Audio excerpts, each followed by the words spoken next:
We know from Faramir, in The Lord of the Rings, that the fear of death and the desire of life unending was always the great weakness of the Dunedain. Death was ever present because the Numenoreans still, as they had in their old kingdom, and so lost it, hungered after endless life unchanging. Kings made tombs more splendid than houses of the living, and counted old names in the rolls of their descent dearer than the names of sons.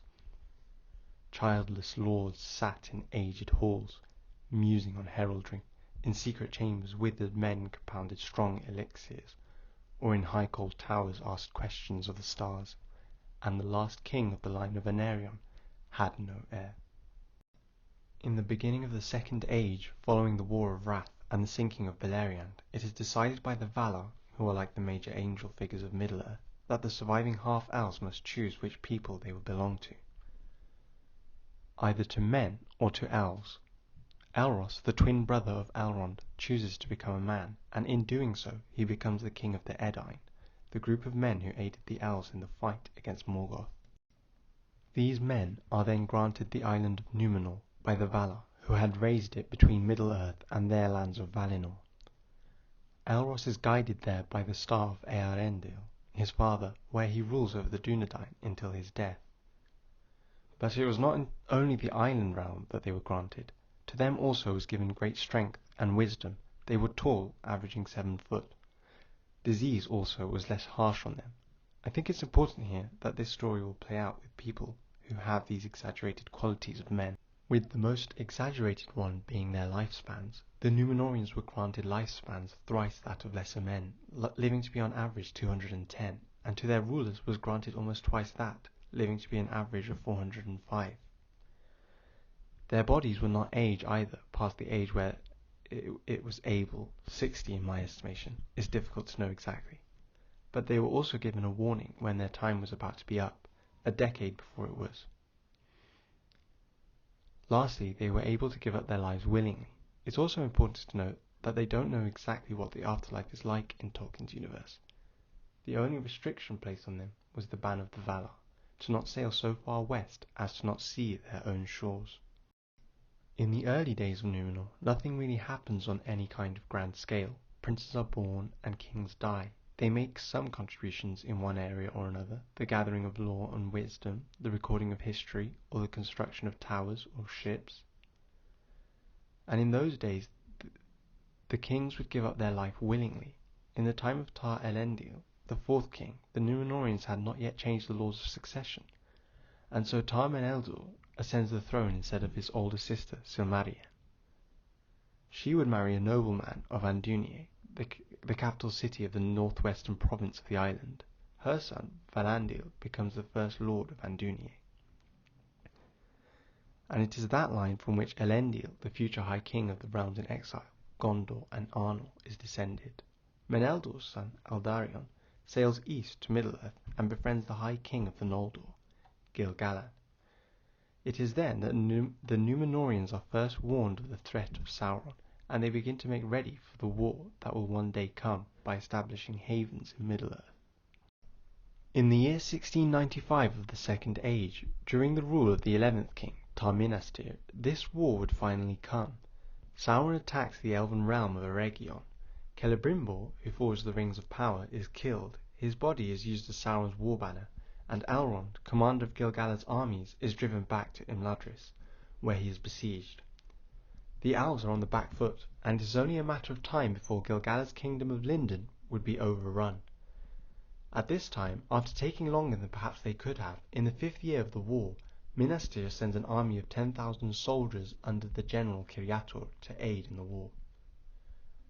They successfully repel Sauron's forces, winning a decisive victory at the Battle of the Gwathlo. The Numenoreans single-handedly turned the tide of the war of the elves and Sauron, clearly establishing them as the new superpower in Middle-earth. But we are not just given this account of Minastir's influence in the war. We are also told that though Minastir loved the elves, he also envied their immortality. And he orders that a great tower be built so that he can gaze upon the undying lands of Valinor. And here's what I see as the first objection to this desire for immortality. Envy, or for us simply the lusting after that which we cannot obtain, like a poor man who looks upon the king's riches and becomes dissatisfied with his lot because of that. He is unable to be content with the life that he has. Minastir dies at the age of 399, also giving up his life willingly despite his envy. But he is only the beginning of the downfall. By the time of Tar Atanamir, Minastir's grandson, the Numenoreans have begun building lavish tombs for their dead, trying to at least preserve the memory of their lives. The people grow restless with their lot and speak openly against the ban of the Valar. When the Valar learn of this, they send messengers to the king, explaining that even if they were to travel to Valinor, they still would not gain eternal life that they sought after. Atanamir sends them back asking about his ancestor Eärendil, who still lived in the heavens, to which the reply comes that Eärendil does not get a true immortal life, having no control or ability to go whither he wills. It isn't surprising then that Atanamir lives in fear of his death, and when the time comes he does not give up his life willingly as his fathers did before him. In doing so he gains perhaps a decade, but death takes him by force. If a Numenorian will not die willingly, then they age rapidly and are afflicted with disease of the body and mind until they die in a crippled and weakened state. Here is the second objection: to live in the fear of death. From Tolkien's religious perspective, the desire for immortality represents the highest symbol of the desire for this worldly life, the absolute height of hedonism and materialism, to be consumed in your desires, forsaking your duties or even morality for meagre pleasures. And in the reign of Atanamir's son, the people are split into two groups: the king's men, who follow the king and his teachings, and the faithful, who remain loyal to the Valar and the elves. And so it comes to pass that the kings and queens of Numenor turn to hedonism, distracting themselves from their fear of death, cloaking themselves in fine garbs and gathering to themselves the jewels of the earth, neglecting their responsibilities in favour of partying and the satisfaction of their whims, and death takes them by force. Eventually, the time comes when hedonism turns to tyranny.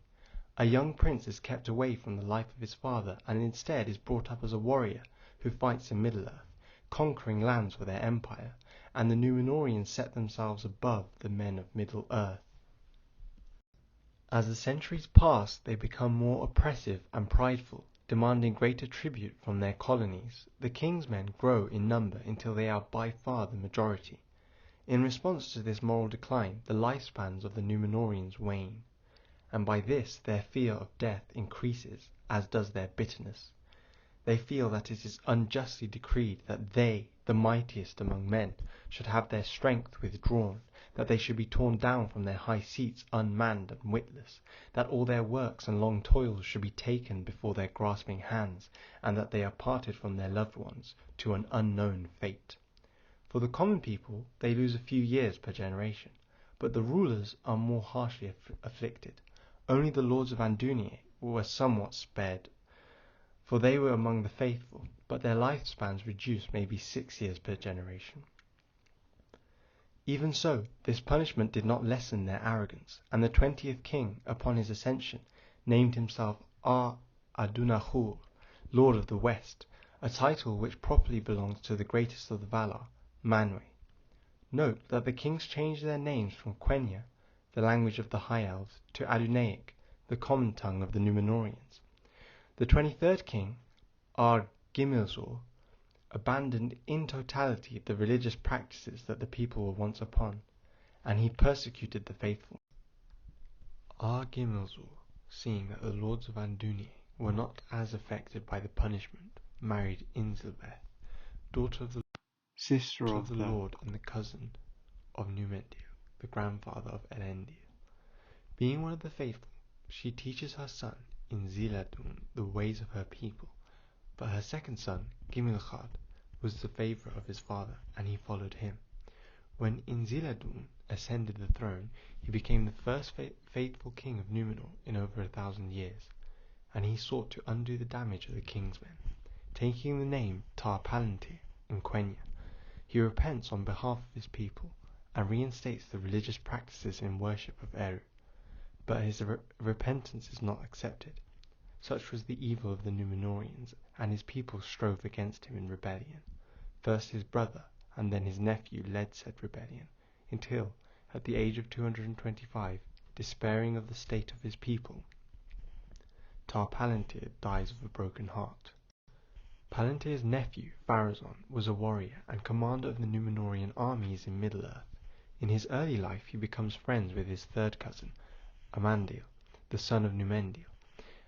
Amandil is the captain of Numenor's navy, and after the death of his father he becomes the 18th Lord of Andúnier. Pharazôn leads the fight against Sauron in Middle-earth, gaining fame and renown, but also riches which he distributes generously with the people of Numenor. Due to this they love and respect him. Upon the death of his father, when Pharazôn is 125, he returns to Numenor to lead the king's men in their rebellion against Palantir. 12 years later the king dies, and Pharazôn seizes the throne. He takes Palantir's daughter and the rightful heir to the throne, Miriel, to wed against her will. Sometime later, word reaches Pharazôn that Sauron has expanded his power in Middle-earth, and boasts that he is the king of men. Pharazôn decides to claim the title King of Men and defeat Sauron completely. He gathers the greatest army the world has ever seen since the War of Wrath, and sails to Middle-earth. Such was the splendor and power of Pharazôn's army that the forces of Sauron deserted him. But Sauron was cunning, and he feigned awe at the Numenoreans and allowed himself to be captured. The Numenoreans decided to bring Sauron as a hostage to Numenor, trying to ensure that his forces would not attack their colonies. And this plays into Sauron's plan. When Sauron first sets eyes on Numenor, he is truly amazed at its greatness. Such was the heights that the island nation had climbed to. Very quickly he turns to corrupting the hearts and minds of its people, seeking their downfall. After a few years he goes from captive to the king's advisor. Sauron convinces the king that they should worship Melkor, who is basically Satan, and that Eru is merely a lie of the Valar created to subjugate men and keep them in their place. The Numenoreans build a great temple to Melkor, and they hope by doing that they might avoid death by his power. Pharazôn lives for decades in this hope, but it is not so. At the age of 191 he experiences the warning of his oncoming doom, and he becomes desperate. It is then that Sauron gives the king his final counsel.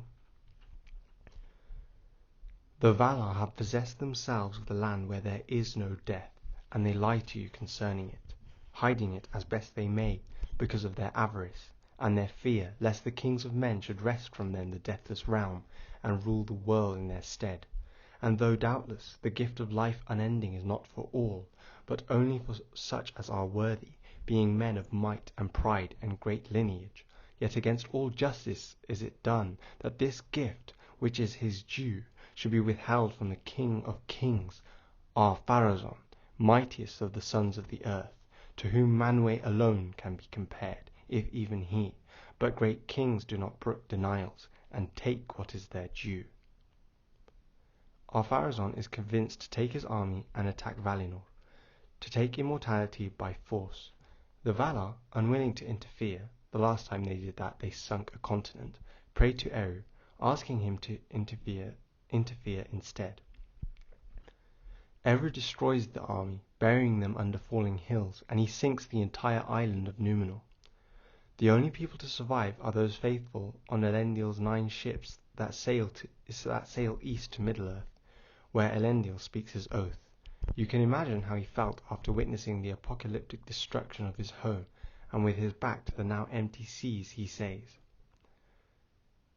"Out of the great sea to Middle-earth I am come. In this place will I abide, and my heirs, unto the ending of the world." There is a third objection to this desire for immortality. While it isn't present in the story of the Akallabeth, the downfall of Numenor, it is present in Tolkien's other works. The idea that the shortness of men's lives can make them better people, achieving great deeds and making incredible contributions to the world. Something you might not do if you knew you could live for thousands of years. You might just stay in bed and do nothing for a century. When Game of Thrones was popular, it was a big cultural phenomenon. People discussed it amongst themselves and were quite invested. If a Lord of the Rings show could be as famous or widespread as that, you might imagine people discussing mortality and the doom of men between themselves. I think it's an important topic for us to discuss culturally when you consider our state right now. Every now and then a documentary comes out about how we might have the wrong attitude to death. We don't see it as a part of life that must be accepted. Instead, we try to avert it as much as possible, destroying the quality of life of terminally ill lives in order to squeeze out a few more moments. For many of us, our deaths will be in old age, and we should probably think about how that process could go. There are palliative care options to ease the process, and maybe we want to have a do not resuscitate clause when we are in our 70s or 80s. Culturally, we ignore death as much as possible, almost pretending that it doesn't exist, so that when it comes swift and unlooked for. It can be jarring and turn people's worlds upside down. We should probably have a better attitude and some kind of preparation for when it happens to one of our loved ones. Surely, if our attitudes can change, then some amount of good will be done by changing them. Existential crises and nihilism is more common than it used to be, and people should figure out what mortality means for them. In the modern world, we also have our own Valinor. As technology gets better, there is an idea that maybe science will give us a way to avoid death, perhaps indefinitely. And it isn't uncommon to hear this perspective. They say 50 is the new 40, and I live in the hope that when I am 50, it'll be the new 30. We have to think about the implications of a world where people live longer and longer. This theme of mortality and immortality provides a fabulous opportunity for interesting discussion on all the above topics. And I'm kind of sad that it might never happen with the Rings of Power show. How will Rings of Power handle the fall of Numenor? My first worry is that Ar-Pharazôn has a son, which I think kind of detracts from my inference of his perspective on life, where he should be a proud warrior focused on himself and his image, but also later on he thinks that maybe he won't die, and thus doesn't need to provide an heir to the throne. Canonically, he has no children. My second worry is that while information about the fall of Numenor from the Rings of Power show does demonstrate some insight into the topic, it appears that the focus might only be on Pharazôn, a single person, instead of an entire nation of people. Even if he convinces them all to follow him in the pursuit of immortality, that simply isn't enough. And that's because even though it makes mechanical sense, it isn't enough discussion on the issue. It actually completely misses the point. The story isn't about the mechanical happenings of a crazy king trying to win immortality. It's actually about mortality. It's about people's views on their lives and their deaths and the death of their loved ones. The story should be dripping with this theme. We should see people discussing elements of it all the time. When parents die of old age or friends die in battle, there isn't an excuse not to. The elves have their own desire for deathlessness, even though they are immortal. The rest of the world fades and dies around them.